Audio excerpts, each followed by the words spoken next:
Kakinada JNTUK ఆధ్వర్యంలో నిర్వహించిన AP EAP set 2026 ఫలితాలను రాష్ట్ర విద్యాశాఖ మంత్రి నారా లోకేష్ విడుదల చేసినట్లు JNTUK vice chancellor professor CSR Prasad తెలిపారు. కాకినాడ జేఎన్టీయూకే వీసీ కాన్ఫరెన్స్ హాల్లో మీడియా సమావేశం నిర్వహించారు. ఈ సందర్భంగా వీసీ ప్రొఫెసర్ సిఎస్ఆర్ ప్రసాద్ ఫలితాలకు సంబంధించి వీసీ ప్రసాద్ మాట్లాడుతూ ఇంజనీరింగ్ కు 2,58,545 మంది హాజరు కాగా వారిలో 1,82,317 మంది అర్హత సాధించారని, అగ్రికల్చర్ ఫార్మసీకి 70,929 మంది హాజరు కాగా వారిలో 63,546 మంది అర్హత సాధించారని, వారికి ఇంటర్ మార్కులను పరిగణనలోకి తీసుకుని వారి ర్యాంకులను ప్రకటించడం జరిగిందని అన్నారు. ఈ కార్యక్రమంలో SET convener professor N Mohan Rao, జేఎన్టీయూకే డైరెక్టర్లు పాల్గొన్నారు.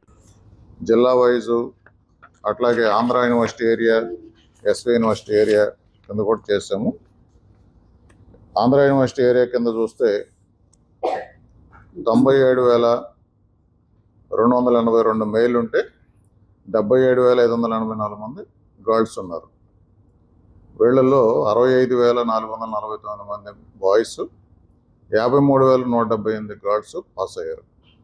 అట్లాగే ఎస్వి యూనివర్సిటీలో ఏరియాలో 48,907 బాయ్స్, 38,084 మంది గర్ల్స్ బాలికలు రిజిస్టర్ చేసుకున్నారు.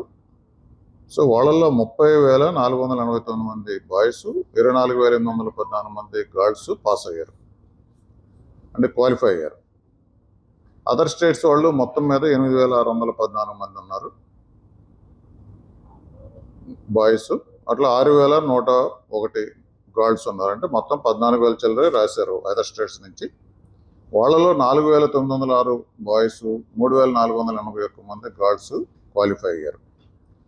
అట్లాగే అగ్రికల్చర్ అండ్ ఫార్మసీలో కూడా ఎక్కువ మంది ఆంధ్ర యూనివర్సిటీ ఏరియా కింద 10,444 మంది బాయ్స్, 37,210 మంది గర్ల్స్లో ఈ ఫార్మసీ అండ్ అగ్రికల్చర్ దాంట్లో ఎక్కువ మంది గర్ల్స్ ఉన్నారు.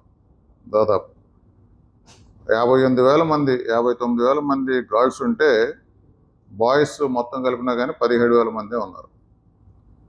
సో వీళ్ళల్లో 8,459 మంది బాయ్స్, 30,374 మంది గర్ల్స్ క్వాలిఫై అయ్యారు. ఎస్వి యూనివర్సిటీ ఏరియాలో 5,828 మంది అవుట్ ఆఫ్ 7,455 బాయ్స్, 17,413 మంది అవుట్ ఆఫ్ 21,798 గర్ల్స్ క్వాలిఫై అయ్యారు.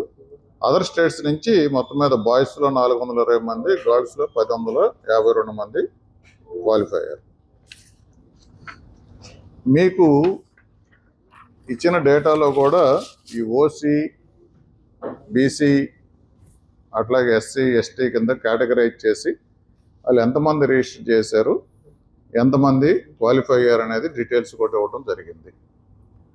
ఓసీ, బీసీల వరకు మనకి కట్ ఆఫ్ పాయింట్ ఉంటుంది, అంటే నార్మలైజ్డ్ స్కోర్ అంటాం అనమాట. మనము 160 మార్కులకి ఎగ్జామ్ ఉంటే 10 సెక్షన్లు చేస్తాం కాబట్టి ఇంజనీరింగ్లో 10 సెక్షన్స్లోను, అగ్రికల్చర్లో 4 సెక్షన్స్లోనూ చేసాం అనమాట. అంటే 10 డిఫరెంట్ పేపర్స్ ఉంటాయి. అట్లాగే అగ్రికల్చర్ 4 డిఫరెంట్ పేపర్స్ ఉంటాయి. ఇలా ఎక్కువ పేపర్స్ ఉన్నప్పుడు ఏం చేస్తామంటే కొన్ని పేపర్లు కొంచెం టఫ్గా, కొన్ని పేపర్లు ఈజీగా ఉండొచ్చు కాబట్టి నార్మలైజ్ చేస్తాం. దానికి ఫార్ములా ఉంది, స్టాండర్డైజ్ ఫార్ములా, మనం ఎప్పటి నుంచి అదే వాడతాం. సో నార్మలైజ్ చేసిన స్కోరు 40% కన్నా ఎక్కువ ఉన్నటువంటి వాళ్ళనే మనం క్వాలిఫై కింద కన్సిడర్ చేస్తాం.